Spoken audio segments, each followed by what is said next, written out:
Do you ever miss playing old school style RPGs?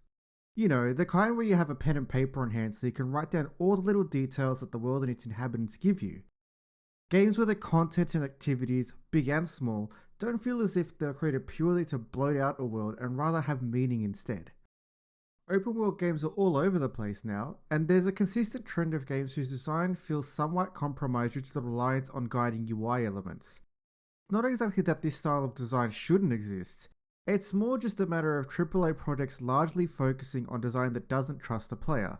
With the exception of outliers like From Software's Elden Ring or the most recent Legend of Zelda games, you're likely to pick up an open world game and discover that it tells you where to go at all times, and that's just not always very engaging. This is where Dragon's Dogma comes in. The first game was released almost 12 years ago and always existed as this weird cult classic game. Despite its jank, the original game was addictive in the way it trusted the player to explore and enjoy its world, and it was an outlier in 2012 when it was released and has continued to be one in all this time. Due to the archaic nature of the game, the success of Dragon's Dogma 2 was always in question when it was announced, but the game has come out and shown exactly how compelling a game can be when it trusts the player as much as it does. The game is fun, the game is deep, and the game is flawed, but it is altogether uncompromising in its design and incredibly focused on its goals. In a sea of formulaic and predictable design, Dragon's Dogma 2 stands as a wholly unique, genre-defining experience.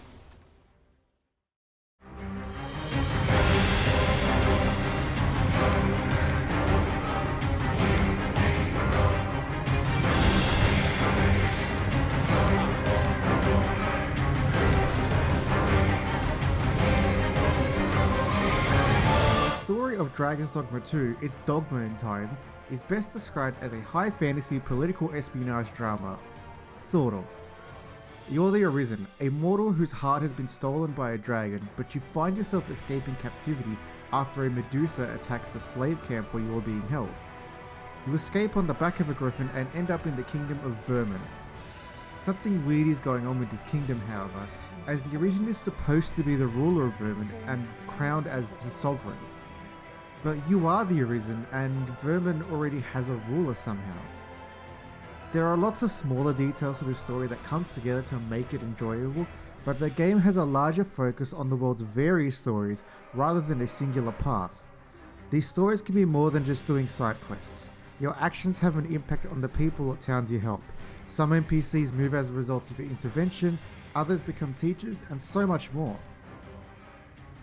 Because the story of Dragon's Dogma 2, The Dogma Strikes Back, is less about the core events and more about the people in the world, it's easy for the main questline to be boiled down into a relatively short experience. But think of it more like how Breath of the Wild and Tears of the Kingdom don't front-load the game with a main questline. These games are great because they ensure the players that smaller stories and engaging with the world are as important as the story that begins your whole adventure. And that's exactly what's happening here. Where the writing of Dragon's Dogma 2, Far From Dogma, comes in clutch is in its final act. If you played the original game, you'd be pretty familiar with how the game handled its ending. More specifically, its true ending. The true ending is handled in a similar fashion but places the game into its final act, and whether or not you engage with the various settlements plays a big part in the story's death throes. One of the game's strongest points is its world building.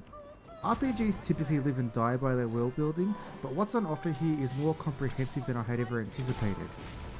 There are 4 races: the humans, the beastren, the dwarves, and lastly the elves. They all have their different lore, behaviour, cultures, and even languages in some cases. Some characters come with their own prejudices against other races, which is a bad thing, but also presents itself as an opportunity for character development and growth, which is awesome. Races also play a factor when it comes to the design of the game.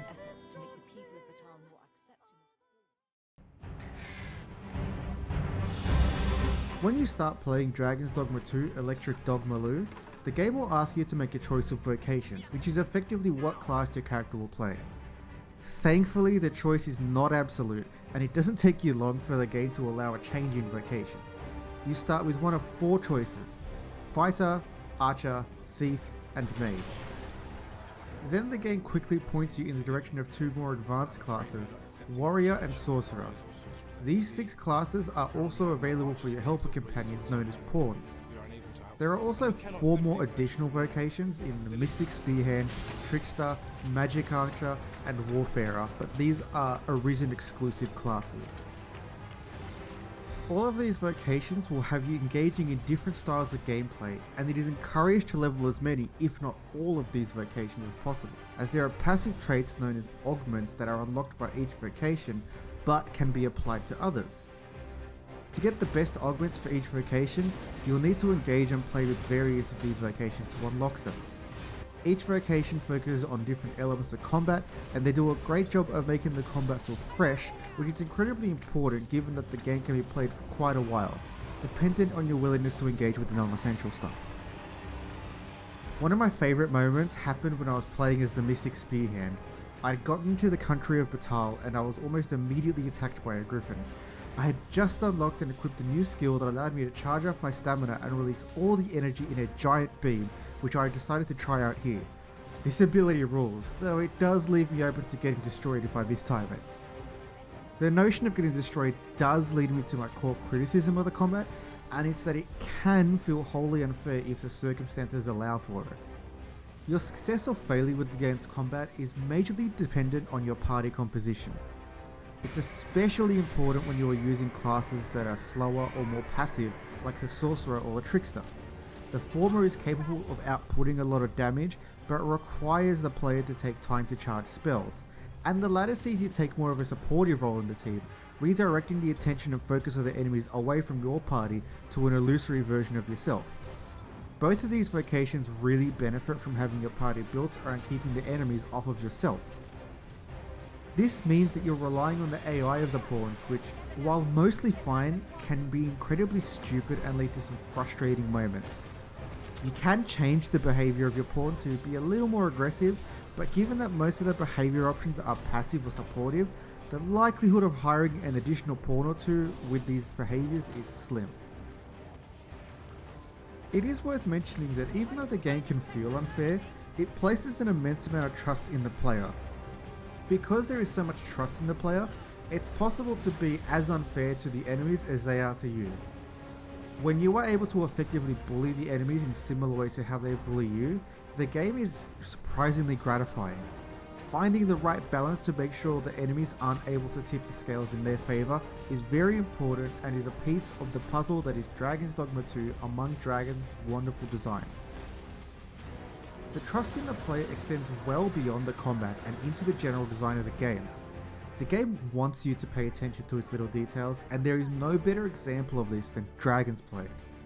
Your time engaging with Dragon's Plague is random, as my entire 80-hour playthrough had no exposure to it, and it wasn't until my second playthrough that I was finally exposed to it.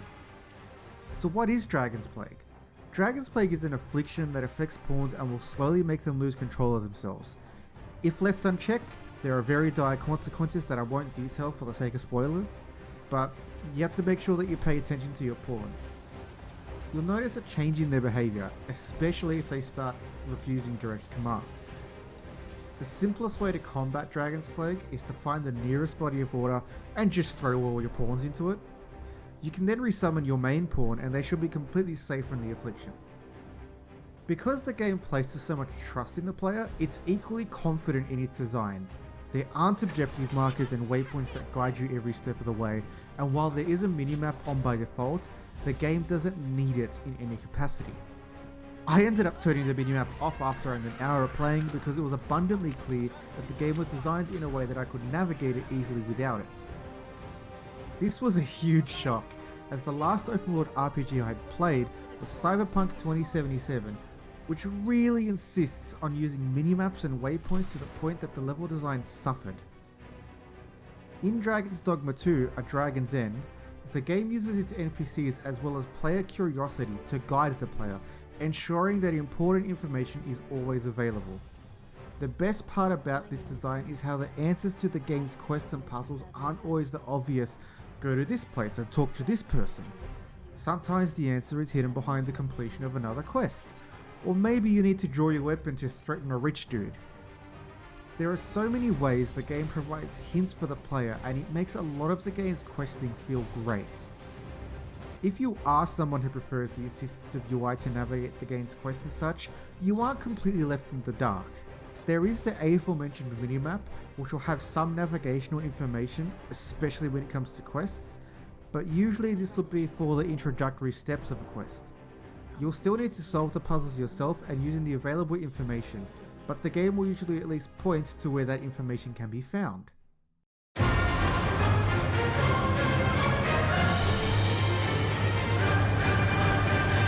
Without a doubt though, the game's highest points are when you're out on the field and you fight one of the various large monsters.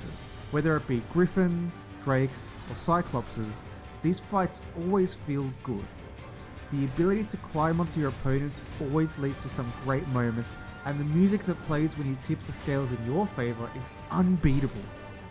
Capcom is well known for its victory lap music, especially with Monster Hunter's Proof of a Hero, and Dragon's Dogma 2's End of the Struggle is one of my favourite examples of victory lap music. While it isn't quite as good as the original, it's still a very good track.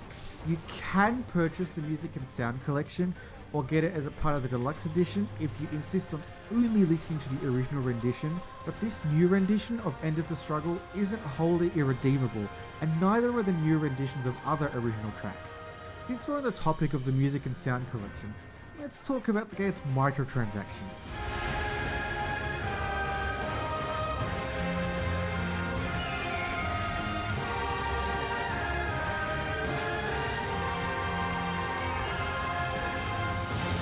Capcom as a company clearly was not happy with the idea of selling a lot of units for a game that is quite niche, so the executives made the boneheaded decision to tack on microtransactions for various currencies and resources in the game.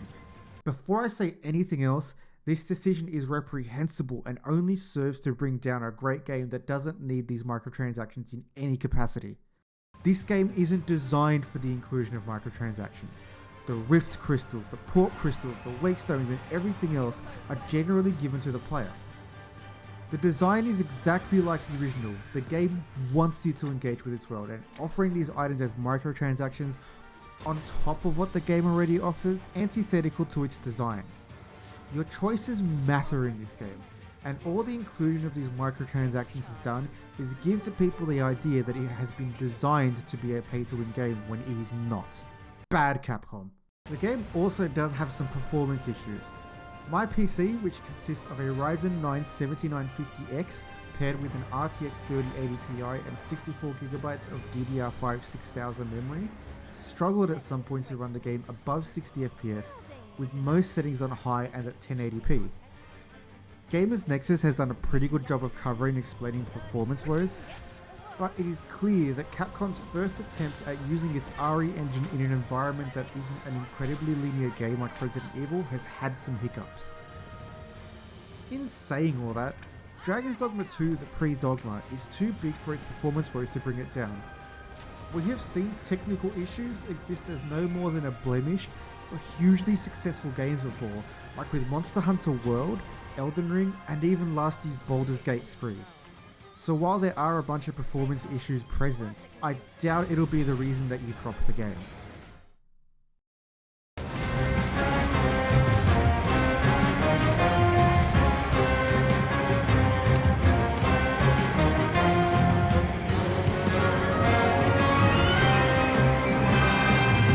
Dragon's Dogma 2 is wholly uncompromising in its design. It trusts the player to engage with its world and its systems, and it's that confidence in its own design that allows it to be such a captivating experience. For every moment the game is unfair to you, you can be equally unfair to it, allowing for a strike of balance created through imbalance. Its technical issues aren't enough to bring it down, and while the microtransactions do nothing but hurt it, it still manages to rise above it all and come out as one of the best experiences of this generation.